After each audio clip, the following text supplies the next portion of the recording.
National geography की team पहली बार एक ऐसे रिमोट आइलैंड पे डॉक्यूमेंट्री बनाने जा रही थी जहां से कोई भी वापस जिंदा लौटकर नहीं आता। जब वो लोग साहिल के किनारे पहुंचे तब आइलैंड के जंगल में से कुछ अजीबोगरीब लोग हमलावर हुए।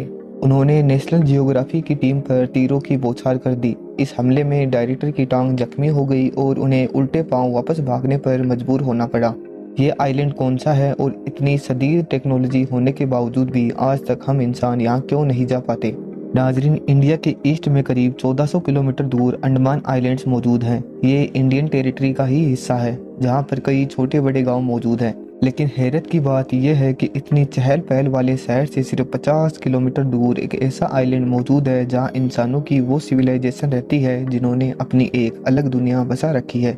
नॉर्थ सेंटिनल आइलैंड के नाम से पहचाने जाने वाला ये आइलैंड सिर्फ 50 किलोमीटर बड़ा है, जिसको पूरी तरह से घने जंगलों ने छुपा रखा है। यही वजह है कि ना ही सैटेलाइट और ना ही किसी ड्रोन से इसके अंदर देखा जा सकता है। इस आइलैंड पे कौन सा कबीला रहता है और इसके अंदर ऐसा क्या राज छुपा है कि आज तक कोई भी नहीं जान पाया। हिस्ट्री में कई बार यहाँ जाने की कोशिश की जा चुकी है, लेकिन ये कबीला किसी भी आउटसाइडर को किसी सूरत बर्दाश्त नहीं करता। ये लोग देश में आ जाते हैं, तीर बरसाते हैं और जान लेना तो इनके लिए कोई मायने ही नहीं रखता। ऐसा माना जाता है कि इन्होंने दुनिया के अंदर दुनिया बसा रखी है जहां ये हजारों सालों से रहते आए हैं। पोर्ट ब्लेयर की मॉडर्न सिटी से सिर्फ 50 किलोमीटर दूर इस आइलैंड पर शायद स्टोन एज चल रही है। लेकिन ऐसा क्यों है? ये लोग बाहर की दुनिया से क्यों राब्ता नहीं रखना चाहते? ये सब समझने के लिए हमें नॉर्थ सेंटिनल की हिस्ट्री को समझना पड़ेगा। सदियों से ये माना जा रहा है कि नॉर्थ सेंटिनल आइलैंड में रहने वाला कबीला ह्यूमन सिविलाइजेशन का वो गिरोह है जो हमसे किसी दौर में बिछड़ गया था। 26,000 साल पहले समुद्र का लेवल बहुत कम हुआ करता था। तब यह आइलैंड नहीं बल्कि एंशिएंट कॉन्टिनेंट का हिस्सा हुआ करता था।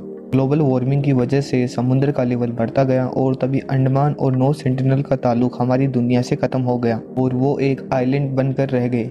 इसके बाद दुनिया एक के बाद एक तरक्की करती गई, लेकिन इन आइलैंड्स पर रहने वाले लोगों के लिए यही इनकी दुनिया थी।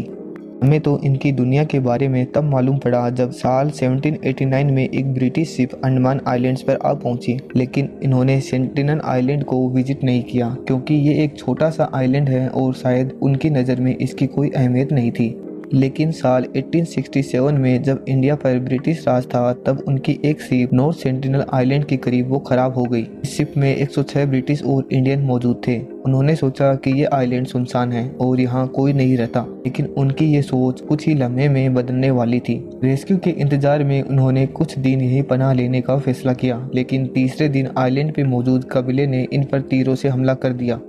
इस हमले में कई लोग मारे गए और कई लोगों को रॉयल नेवी ने रेस्क्यू कर लिया। नॉर्थ सेंटिनल आइलैंड के साथ ये दुनिया का पहला और आखिरी कॉन्टेक्ट था जो खून खराबे पे आकर खत्म हुआ था। आज के लिए बस इतना ही। अगर आपको वीडियो अच्छा लगे तो चैनल को सब्सक्राइब जरूर करें।